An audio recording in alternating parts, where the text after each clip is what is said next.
Manipulation ఎట్లా చేయాలి కాబట్టి అతను గెలుస్తాడని నాకు ఇప్పటికీ ఇంకా నమ్మకం లేదు.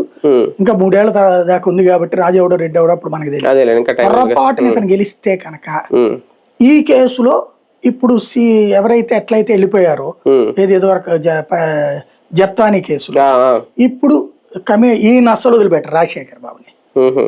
వీళ్ళు చాలా కసిగా ఉన్నారు రాజశేఖర్ బాబు. అంటే కమిషనర్ల స్థాయి వరకు కమిషనర్ ఏంటి పై స్థాయి దాకా పోతారు. అడిషనల్ డీజిల్ స్థాయి దాకా వెళ్తారు. వీళ్ళు అది ఒక అలవాటు చేశారు. డీజీ స్థాయి అధికారులను బొక్కలో వేసినప్పుడు అంటే పోలీసులో డీజీ అంటే ఇదివరకటి రోజుల్లో ఒక హానర్, రెస్పెక్ట్. ఈ ప్రభుత్వం వచ్చాక చేసింది ఏంటంటే డీజీలు అడిషనల్ డీజీ స్థాయి అధికారులను కూడా దొంగలుగా చూపించింది సమాజానికి.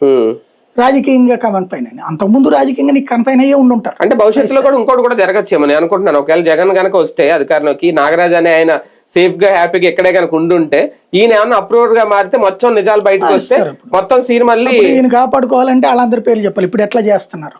ఎందుకంటే ఇప్పుడైతే మేబీ నోరు విప్పట్లేదు కదా, పైగా బటర్ కేసు కూడా పెట్టారు కాబట్టి సైలెంట్ గా ఉన్నారు.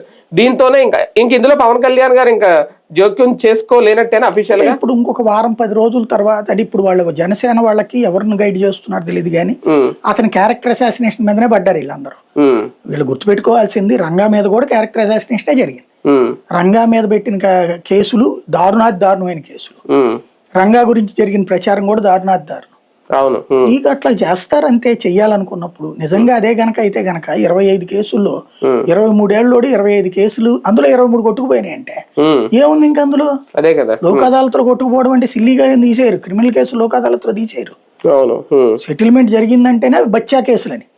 అట్లాంటి బచ్చాకే పోనీ వాడు ఏమైనా కోటీశ్వరుడు డబ్బులు ఇచ్చి మేనేజ్ చేసుకున్నాడు అనుకోవడానికి, లేదా పెద్ద పొలిటికల్ పుడింగా బెదిరించి మేనేజ్ చేశాడు అనుకోవడానికి, లేదా ఏ అధికారి బిడ్డ తనకున్న పలుకుబడితో చేశాడు అనుకోవడానికి. లేకుండా పోయిన కేసులు అంటేనే పోలీసులు సిల్లీగా పెట్టే కేసులు. పెద్దవాళ్ళని ఏం పీకలేక మొన్న అదేదో తార్ వెహికల్స్ లో గుద్దుకున్నారు, డ్రగ్స్ కూడా దొరికినాయి అన్నారు. కేసు ఏంది? 4 రోజులు బెయిల్ మీద వచ్చేసారు.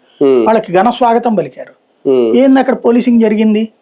ఇక్కడ వీడు పాపం ఏమీ లేనోడు కాబట్టి, తండ్రి లేనోడు, తల్లి దాన్ని ఏమంటారంటే దారి తప్పిన బాలుడు, నో డౌట్.